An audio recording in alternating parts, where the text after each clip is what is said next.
पूरा गूगल छान मारा, कहीं नहीं दिखा कि सारे प्रॉफिट लेने के बाद 70% बढ़ने के बाद भी कोई विरोध नहीं।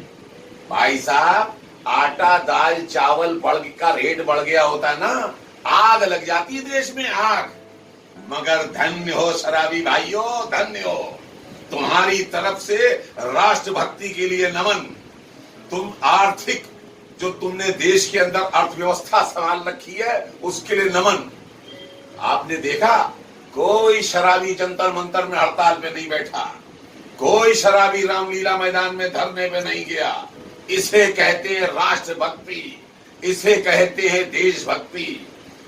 मैं पहले समझता था कि जब पैर डगमगाते वो शराबी के, शराब से क्यों डगमगाते हैं। अब पता चला पूरे देश की अर्थव्यवस्था संभाल रखी है।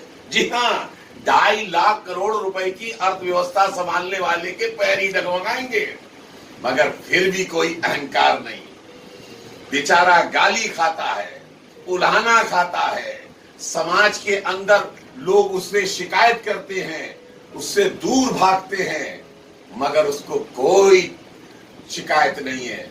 केजरीवाल जी का तो अब पता लगा मुझे, ये पूरी दिल्ली के अंदर जो मुफ्त की व्यवस्था इस शराब की वजह से है। ये ना होती तो तनख्वाहों के पैसे नहीं रहते हैं। मान गए साहब, मान गए। आपका तिरस्कार नहीं होना चाहिए भाइयों। आपको तो मैं रिकमेंड करूंगा कि मोहल्ला स्तर हो, प्रदेश स्तर हो, शहर का स्तर हो, देश का स्तर हो, पुरस्कार मिलना चाहिए। जिस तरह से शहीद होने के बाद सैनिकों को सम्मान दिया जाता है ना, उसी तरीके से शराबी के मर जाने के बाद उसका सम्मान होना चाहिए। कितनी पी होगी उसने, कितना रेवेन्यू दिया होगा, उसके बाद जाके वो मरा होगा। कम से कम उसने राष्ट्र को कितना बड़ा वो दे के गया अपना रेवेन्यू, उस पर कम से कम एक सैल्यूट होना चाहिए। वाह, नाज है, फक्र है हमें तुम्हारे ऊपर। ये फक्र वक्त कुछ नहीं है समझे साहब।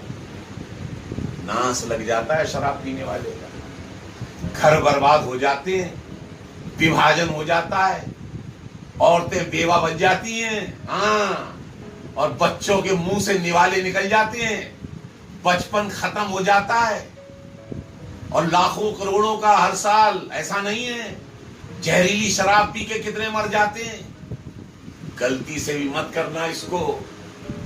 2.5 लाख करोड़ का कोई महत्व नहीं होता इस राष्ट्र के लिए। महत्व होता है तुम्हारी एफिशिएंसी का। अगर शराब नहीं पियोगे, अगर एफिशिएंसी रहेगी, तो तुम्ही से 2.5 लाख करोड़ क्या 10 लाख करोड़ की अर्थव्यवस्था बन जाएगी। जय हिंद, जय भारत।